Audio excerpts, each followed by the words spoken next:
Welcome, Titi Lokei. Welcome to Danaya Azure Radio. How are you? Good. How are you today? I am good. I am good. What is going on with you, Miss Lady? Go ahead and tell everybody who you are and what you do, please. My name is Titi Lokei. I am a rapper, songwriter, dancer, all-around entertainer, and I write music, make music, and my job is just to entertain people. Yes, definitely. So, how did you originally get into music? So honestly, I actually started off dancing. So I remember my first talent show being when I was about 5 years old, and it was in front of the whole park district. And I did a dance routine to 69 Boys Tootsie Roll. And so I started off dancing, and I was doing like some background dancing for other artists. But then I started writing. Like, I kind of always been a writer. That's how I like express myself. And so at one point, I honestly just got tired of being in the background. I was like, I want to actually like turn these writings into recordings. And so I finally got the opportunity to record my first song in high school, and it kind of just went from there, you know. And I think having that dancing background kind of gave me that performance strength that I have. So it was like once I was able to finally lay down those tracks and hit the stage, it just kind of all came together. But yeah, that's kind of how it all started for me. Definitely. And Titi Lokei is my guest here on Danaya Azure Radio. So who would you say was your biggest influence when it came to music? That's a good question. I feel like I had a good mix of influences. For sure, I would say the 90s kind of hip-hop era, 90s and early 2000s, when it came to, like, bad boys like Biggie, Lil' Kim. They were, like, two of my favorite rappers ever. So they played a big part. But then I'm also Nigerian.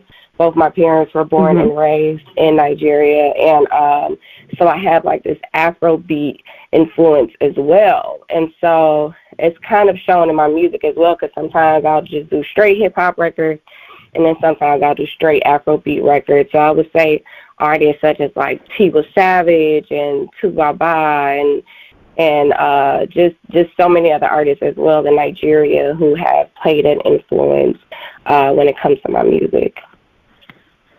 Oh, that's what's up. You know, I think it's always important to sort of to pull from the music of your childhood, you know, and especially to be in Nigeria, and you actually get to know your roots. Because a lot of people don't even have that opportunity, especially part of the African American community. You don't get to know all your full roots. You know a little bit, but not like everything. So it's really cool. Yeah, thank you. Yes. So you said you do singing and rapping. So did you start off rapping with poetry, or how did you what came first? It was mainly rapping definitely came first. So I was writing mainly just as an outlet, a way to just get my words out. But then music has always been a part of me. And so I started recording. So I wouldn't say it was on the poetry side. It was definitely more just on the rapping side. And I would add a little bit of singing here and there, especially when it came to the Afrobeat records. And I kind of just do what I feel. Like, a lot of times people ask, like, you know, like, what kind of style? And honestly, I always say, like, it just depends on the beat. Like, whatever beat I get, that's what, like, really inspires me the most as far as, like, what I'm going to write about or how I'm going to go about making that song. So I just like the feeling for me. What was the name of the very first song you ever made? The very first song that I remember ever recording, the very first song I recorded, it was called My Style. And I remember a little bit of it. It was like, I know you like my S-T-Y-L-E. I bet your girl can't do it like me because I keep it L-O-W-K-E. It was very immature, but that was the first one. It was like, I know you like my style. And so I was like putting it all out there, just bragging about myself on that first record. I love it, and if you see her Instagram, you can definitely tell why, because she definitely is very stylish, very classy. She definitely showcase herself as an amazing African American queen. So for sure. Thank you. I appreciate that. For sure. See, so I got connected to you came from a Smash Coast. How in the world did you get connected with Smash Coast?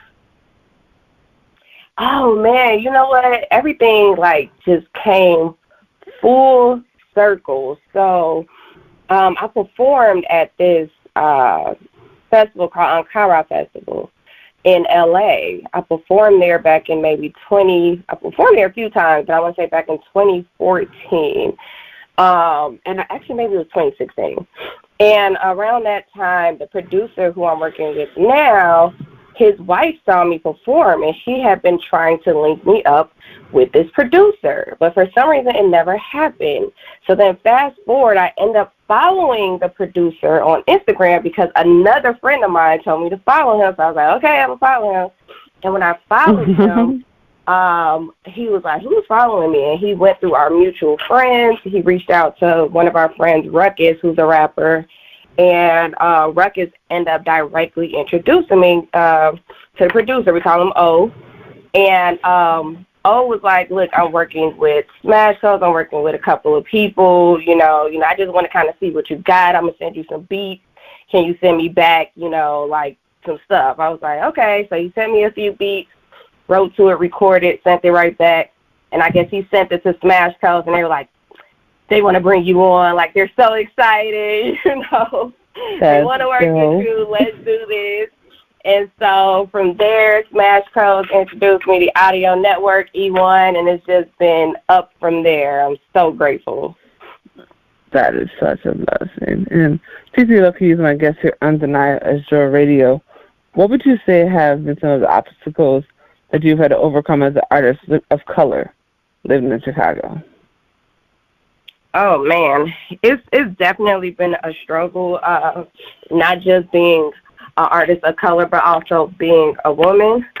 I think the biggest thing is being able to be taken serious and being able to show your craft without having to go, it's like you kind of got to work 10 times harder versus somebody else who only has to give low effort and be able to be taken serious, whereas you have to go 100 times harder to be able to be taken serious. And even at that time, it's like they still don't give you the opportunities or, the conversation or something that you deserve because of the color of your skin or because I'm a woman. Especially dealing with some men in the industry, they'd rather try to date you versus work with you. And it's like, oh, yeah, I don't want to date you. Well, if you don't want to date me, then I can't. It's like they want favors for help. And that's honestly the sad part, that they're not thinking with their mind instead of thinking with other things. And that has been the struggle that I have encountered over the years. But I do feel like women are, we are reclaiming our time, and we are doing our thing now, and we are becoming in high places and powerful positions where we're able to reach back out and give other women chances. So, everything happens for a reason, but we are definitely overcoming it. So I'm grateful. Yes. So you mentioned working with E1. So tell us a little bit about that and how, and what that has done for you. It's been a blessing thus far. So I've been told that with us just releasing our project, that we've just released it in, May? We just released it at the end of March, beginning of April, and we already have over 60 placements on different networks, such as I was like, what? Such as TLC, OWN Network, even one of the Dr. Phil shows, MTV Network. So a lot of networks have picked it up already, over 60 placements. And so I am grateful that they are loving the Boss Babe Energy Project. that we have put out, and now we're about to work on like a mini documentary kind of episode that we're going to be shooting in my hometown, Chicago, and we're going to be working with and we're looking to work with only minorities to shoot this project. So it's going to be Black-owned, hopefully women-owned as well. That's our goal. And so I'm like so excited. So excited. That is definitely what's up. Titi Lokei is my guest here on Danaya Azure Radio. So you're looking, okay. Yeah, so first of all, I definitely need the project. So you definitely got to send that to me so we can play it on the station. Got to do that. And then also, oh my goodness, that's a documentary. What made you decide to do that? You know, when they explain like the reasoning behind it, wanting to kind of give, you know, minorities that highlight and, you know, be able to showcase their talent and showcase some of the difficulties that they've had to experience, you know, through their journey, I was like, yeah, sign me up, because definitely got stories to tell, but also just, you know, love the movement. And they're also going to, like, donate to different charities behind it. So once they said that, I was like, okay, perfect. Like, I would absolutely love to be a part of that. I think it's a great effort of what they're doing. So we're excited.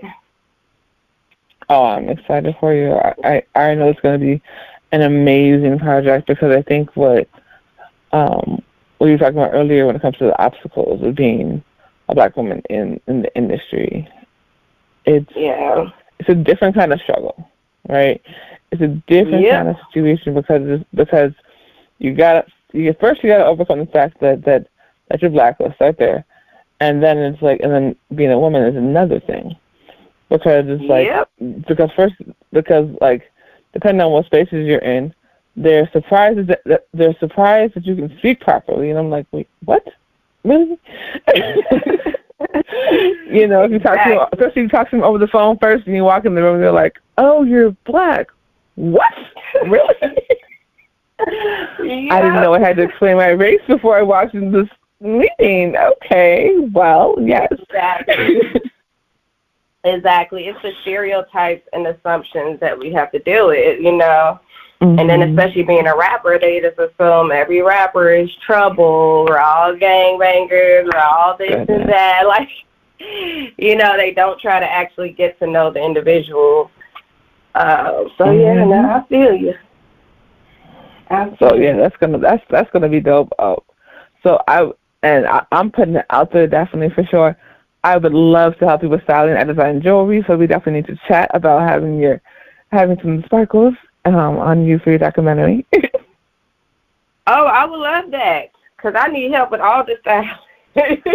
Oh, I got you. Trust me, I got you. I got makeup artists and everything. We would hope. Yes. I got some of the best in the world that are doing some really good work. So yes, for sure. Yeah, I'm excited. I'm excited for you. Like I said, I love seeing your energy online, and your music is phenomenal. That's why she got, quote unquote, 6-0 placement, honey. 6-0 placement of her music all over the internet and television. You'll be hearing this queen's music everywhere. So I am super, super proud of you. That is so incredible. Oh, my goodness. So, wow. Okay, so with everything that's going on, what do you want your legacy to be? That's such a great question. I just want people to never get too comfortable. Like, I want people to always strive to be their best and to never take no for an answer. I've been told no a million times and literally was almost at the point of giving up before meeting Smash Codes. And, you know, just the fact that, you know, Kim and everybody involved was like, no, let's do this. You're so talented. I was just like, oh, okay. Like, I wasn't here for it. But I kept going. And so I just want them to remember that I never took no for an answer, and to always keep going and to always go after what you want, because it's there for the taking. Yes. I love it. Always go after what you want because it's there for the taking. Yes, indeed. You see that? You see those bars? This is why. This queen has 60 placements on television coming up. Yes. I am super, super proud of you.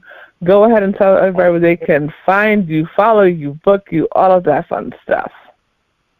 Yes, you can follow me on Instagram at Love Lokei. That's the regular spelling, Lovey, Lokei, Love Lokei on Instagram, TikTok, on YouTube, Titi Lokei. That's Titi Lokei. So Titi Lokei on all your streaming outlets, Spotify, Apple Music, Tidal. Just type in Titi Lokei. Or go to my website, ilokei.com, and everything is on there, ilokei.com. Awesome sauce. Thank you so much, Queen, for coming through to Danaya Azure Radio. I truly appreciate you, and I can't wait to work with you. Keep up the phenomenal work. I can't wait to work with you as well. Thank you so much for having me. I really appreciate your support and everything you're doing with Danaya Azure Radio. Thank you so much. Period. Yes. Thank you, Mama. All right, take care. Thank you. Have a good one. Bye.